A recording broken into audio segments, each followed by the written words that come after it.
बिस्मिल्लाहिर्रहमानिर्रहीम। नमाज तहज्जुद के हवाले से एक मसला के अक्सर मोमिनीन पूछते हैं कि आगा साहब नमाज तहज्जुद का तरीका देखिए, आसान तरीका ये है कि कुल 11 रकात नमाज तहज्जुद है या नमाज शब जिसको बोलते हैं, तो उसमें से 8 रकात यानी 4 नमाजें करके 2-2 रकात सुबह की तरह आप नमाज तहज्जुद या नमाज शब की नीयत से पढ़ें कि जो बिल्कुल सुबह की तरह है। नीयत यही है कि नमाज शब पढ़ रहा हूँ या पढ़ रही हूँ क़ुर्बतन इलल्लाह। और इसके बाद 8 रकात जब आपने पढ़ी तो उसके बाद 2 रकात नमाज शफ़ा है कि वो भी सुबह की तरह आप पढ़ सकते हैं। सिर्फ फ़र्क ये है कि उसमें दुआई कुनूत नहीं है, दुआई कुनूत आप न पढ़िएगा।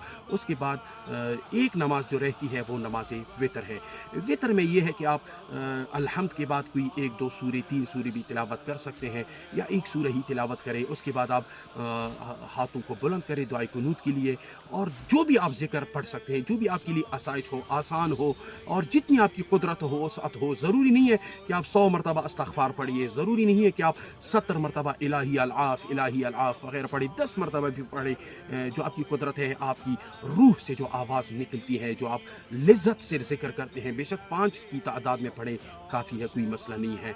जब आपने ये ज़िक्र पढ़ लिए उसके बाद मरहूमीन के लिए, ज़िंदा लोगों के लिए दुआ करें। अपनी ज़बान में भी, उर्दू ज़बान है या जो भी आपकी ज़बान है उसमें भी आप दुआ कर सकते हैं। मरहूमीन के लिए 40 मरहूमीन का नाम लें, वो भी आप ले सकते हैं। न लेना चाहें तो आप 3-4 का नाम लेके आप नमाज को ख़त्म करें यहीं पर।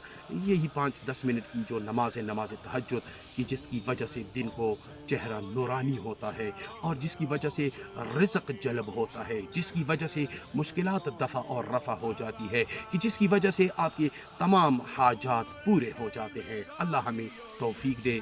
अस्सलामु अलैकुम व रहमतुल्लाह।